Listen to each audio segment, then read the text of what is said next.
Hey guys, my name is Kyle Lent. I play electric guitar for Aaron Ivey at the Austin Stone Community Church in Austin. We've had a lot of you guys ask about our different guitar gear, pedals, and amps, and that sort of thing. And so we wanted to go ahead and kind of start doing a little video series for you guys that'll hopefully be informative. I'll get the rest of the band guitar players in here at some point and kind of have them show you their pedals as well. But we thought we'd kick it off by kind of showing you the gear that I use and how I use it live. First of all, a couple of the guitars that I use. Here's just a regular American Telly. My friend Jimmy put some Duesenberg pickups in here. So this guitar gets quite a bit of use live and especially in the studio. That's a go-to guitar. Second one that doesn't get used very often, but I grew up as a Beatles fan and so I really love it, is this Rickenbacker 330. Short scale, so it takes a while to get used to, but this is a great guitar and it gets a lot of use in the studio, not as much live. Next is a guitar I've had for quite a while, probably my favorite guitar. This is an old 1973 Gibson ES 335. Man, I've had this for, I don't know, probably 8 or 10 years now, and it's just an all-around great guitar. It does the really warm, mellow thing well on the neck pickups, and still gets pretty bitey and overdriven on the bridge pickups. And then finally, the guitar I've been using most often for the last couple of years, is this Fano. This is their JM6. This is their Jazzmaster guitar. This is a great guitar. Does kind of a warm strat thing on the neck pickup, and still gets pretty driven. These are P90s. Still gets pretty driven on that bridge pickup. So this is the guitar I'll be using today.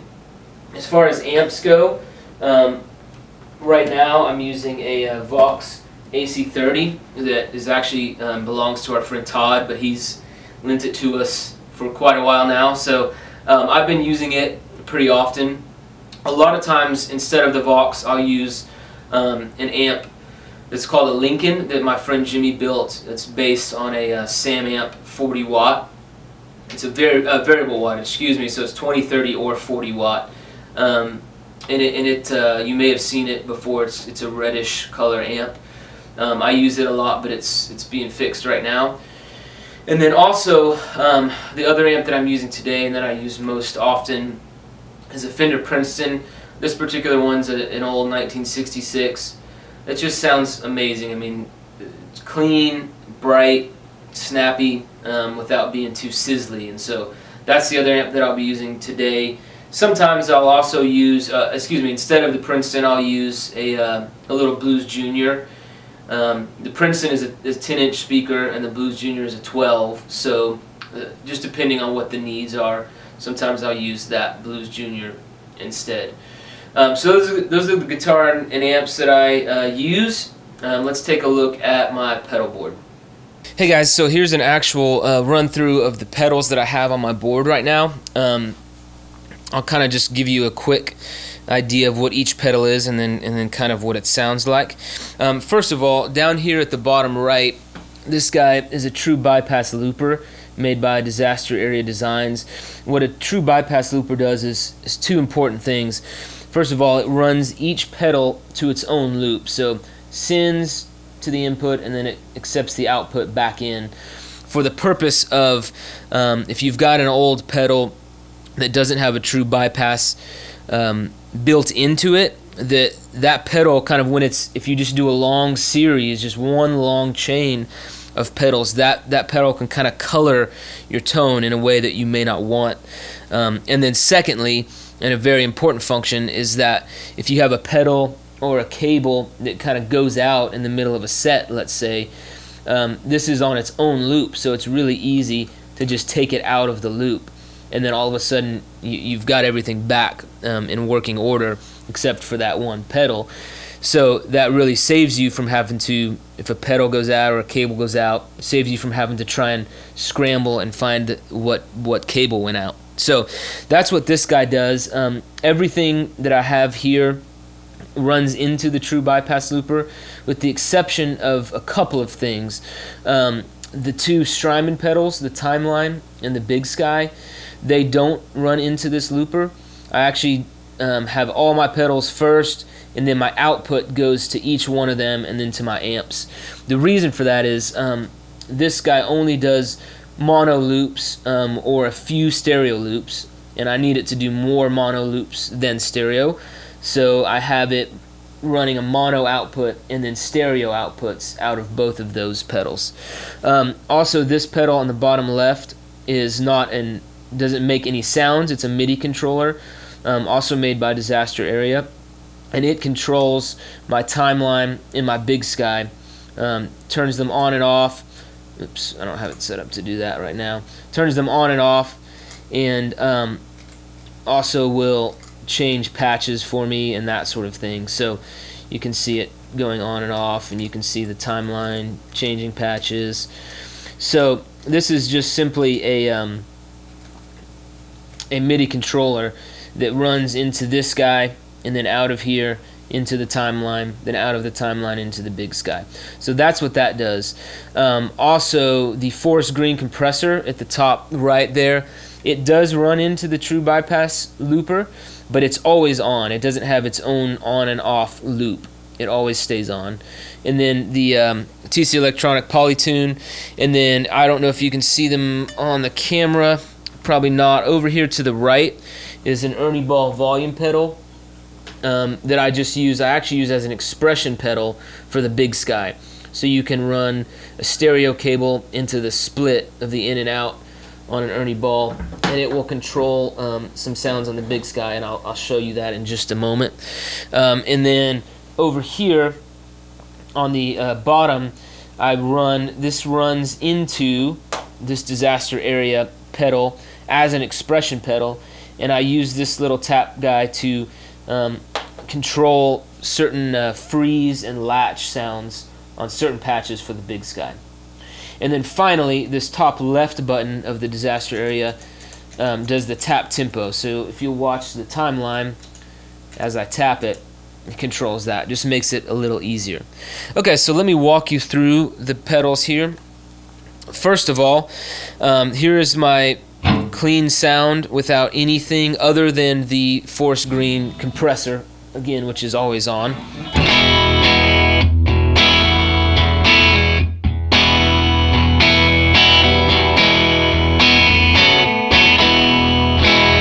So there's that. Now the first loop on my looper is this gold standard made by Jetter, and I use it for two gain stages. The right one is kind of a light gain stage.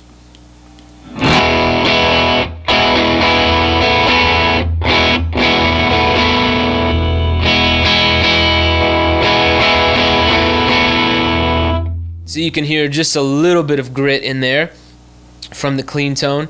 And then the left channel I use as the next gain stage, so it's a little bit heavier. Let's see if I can reach through the camera here. So here's without it and then with it.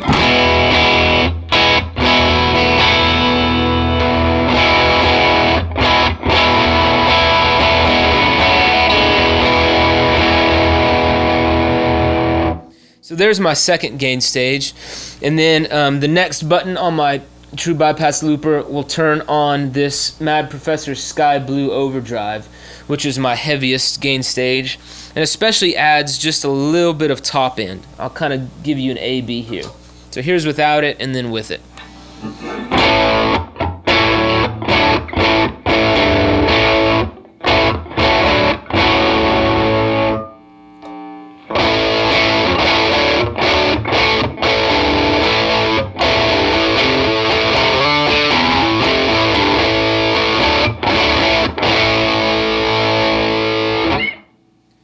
So there's that gain stage. So I use those building one on another. So my first gain stage, then I'll add in this one, and then finally I'll add in this one.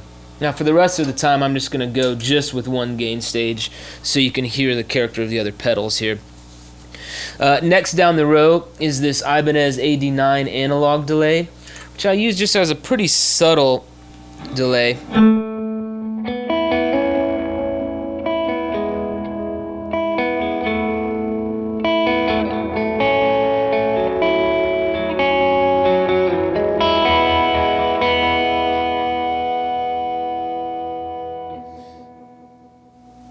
So you can hear it's not in there a ton, but I'll also use it sometimes to do some self-oscillation stuff and some crazy sounds. So that's on there for the occasional use. Next down the line is my trim. Hope you guys enjoy my masking tape labels as well. This Empress Effects tremolo. I really like this tremolo. You can do a function on it. My favorite thing is to do a function called 2-speed, which is all the way right with this switch. And you can use the tap to go between 2 speeds, so it kind of mimics a rotating speaker in terms of tremolo. So you set your slow speed, you hit your tap, and you set your fast speed, and then you can tap between the two, and you can see how it kind of ramps up to the faster speed and ramps down. So it sounds like this.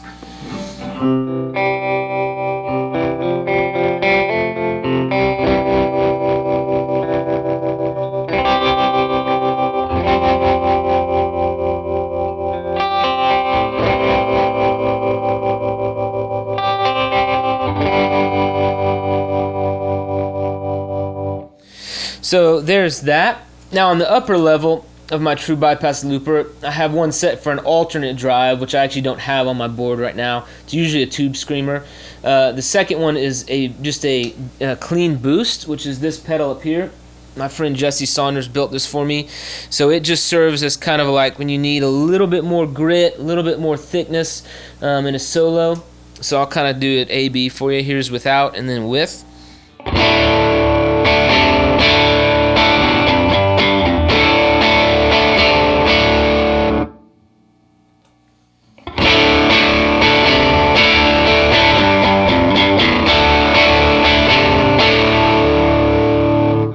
So you can tell it's probably really subtle, but I just have it on the lowest setting just to give me a little bit more volume when I need to do a solo or something like that.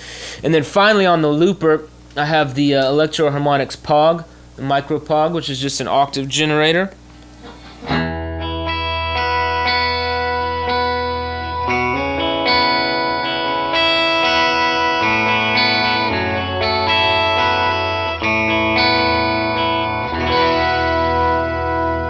Pretty straightforward there.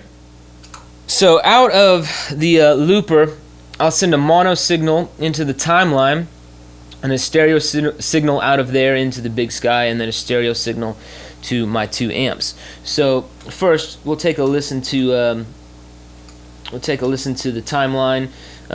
Probably a very common sound that I use is just a ping, a stereo ping back and forth.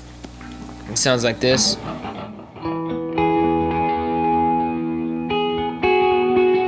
Set the tempo with this.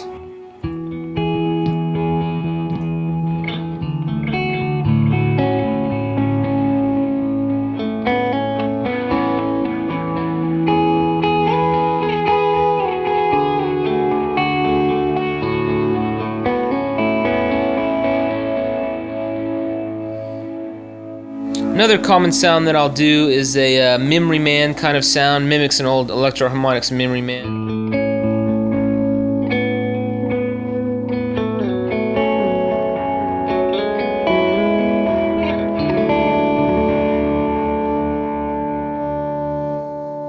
So something like that. And then just to jump over to the big sky, I'll turn the timeline off. So the big sky is on my B function here. And then here's a common sound that I'll use just for pad stuff. You can kind of see it. It's labeled pad there. And I'll use the Ernie Ball volume pedal that's over here to the right. I actually use it as the mix, how much of the reverb is in there. So heel all the way down, there's nothing at all. But as I rock my heel forward, so at the very top, it's only reverb. So I'll find a good mix of it. It's usually about right there.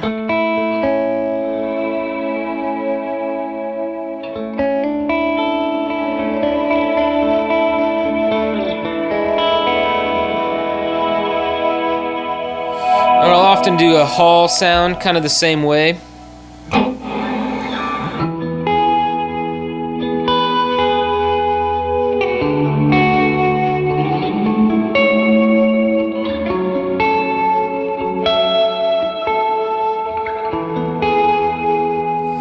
sound that I'll use a lot will be something like the hall sound or that pad sound, and then on the timeline, a big wide delay, and to make a sound like this.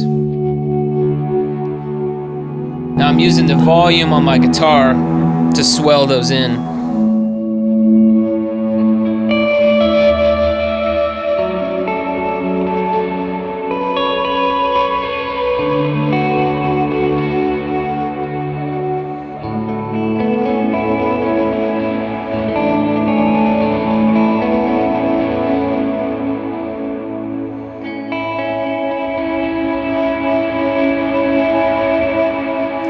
So what I'm doing there, it's kind of hard to see because it's out of the frame, but I'll hold this, and when I hold a note,